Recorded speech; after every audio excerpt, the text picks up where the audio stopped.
now we are in Chapter 5, Section 3, dealing with trigonometric functions on the unit circle. Hopefully you guys have all of these in your journal, and you've drawn this beautiful picture to represent your given situation in your journal. Right now, we're going to find all 6 of these trig functions for number 5. Okay, so we're going to draw out number 5 together. We're going to draw 120 degrees. So we're going to start with an x-axis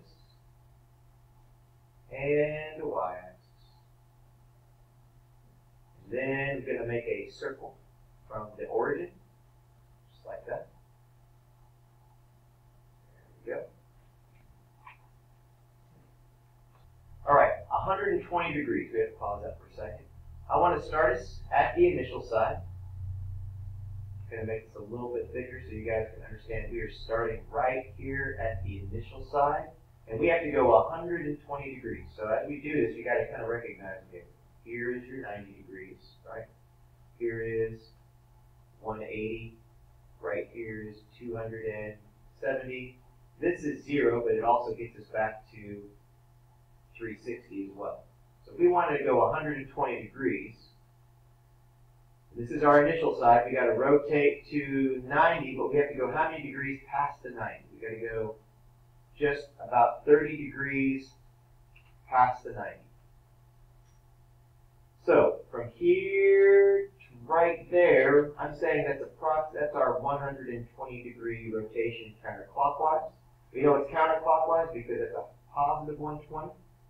I want you guys to put a point right here on your picture of your unit circle that we're going to be doing. And I want you to label. We are looking for an x coordinate and a y coordinate for that point. But we're in quadrant 2, aren't we? So if we're in quadrant 2, technically our x value will be negative and our y value will be positive.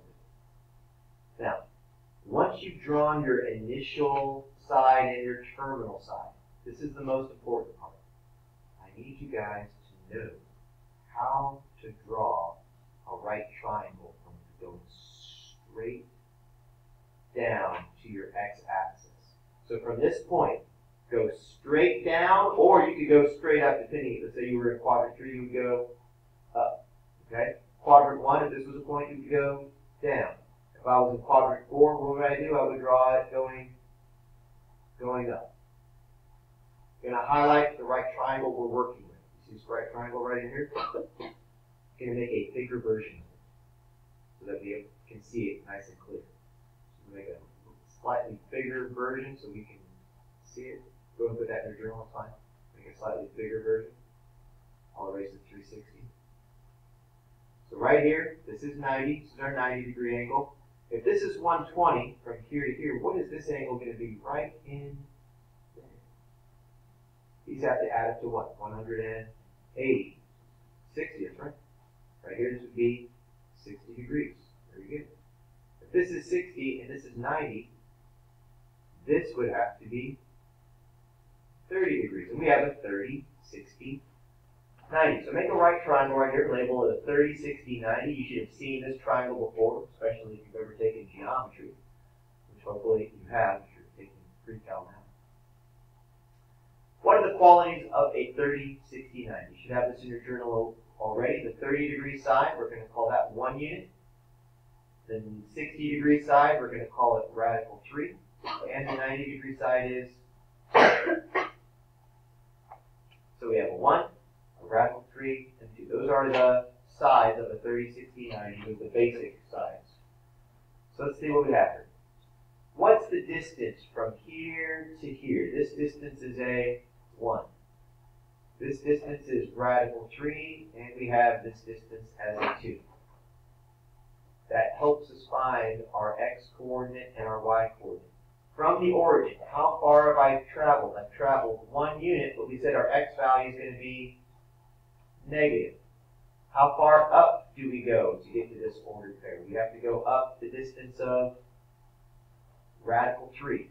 This gives us our x value, our y value, and our r value. Our x value is negative 1. Our y value is radical 3. This time we're saying our radius is going to be 2. So this right here, these are the 3 pieces of information that you need to find all 6 trig ratios. Y is 2. Our radius, I'm saying right here, the distance from the center of our circle to this point, that's the length of your radius. If I'm saying r is equal to 2. So here we go. I'm going to write the sine of 120, the cosine of 120, and the tangent of 120. So if we look at our table, all right, and we look at what values we need to compare, the sine is going to be your y value compared to your radius. Your cosine will be your x over your radius, and the tangent will be the y value, the ratio of the y value to the x value. So we're going to start with our basic 3, sine, cosine, and tangent. All right, Adam, what's the relationship of our y value to our r value? That's right, radical 3 over 2. Good. How about x over r? Negative 1 over 2. Good. And y over x?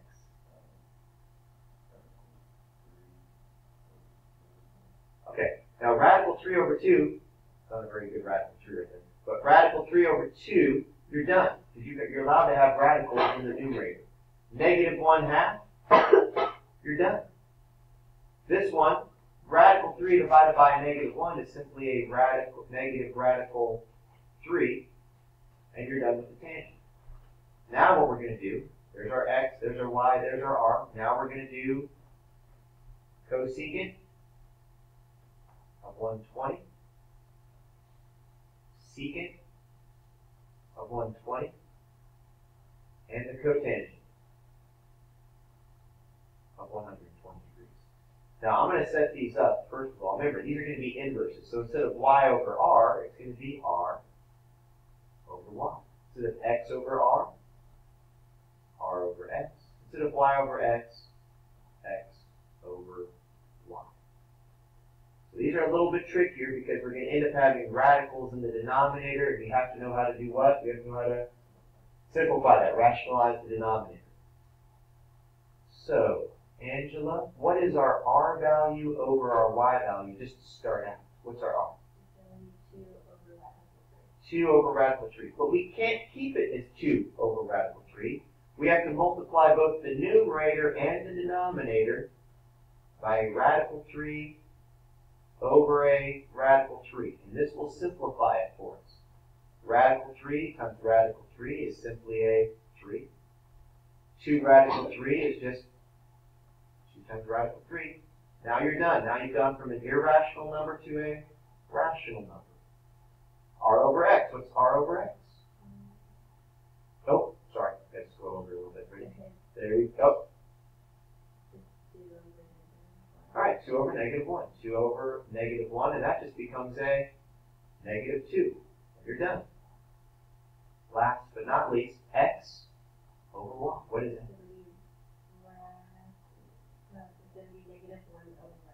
Ooh, negative 1 over radical 3. Ah! What do we got to do again? Simplify. We got to rationalize the denominator by multiplying it by radical 3 over radical 3. And that gives us a negative radical 3 over 3. All of these now have been perfectly simplified. These were a little bit more difficult because 2 of these you had to do what? You had to rationalize the denominator. This is what you're going to be doing on all problems where it gives you what? It gives you the measure of an angle, all right? So find the initial side, rotate it either clockwise or counterclockwise. We rotated it counterclockwise. Make your right triangle, then figure out what type of right triangle that you're working with. By the way, what's the most common special right triangle? There's only 2 special right triangles. The 45, 45, 90, and the 30, 60, 90.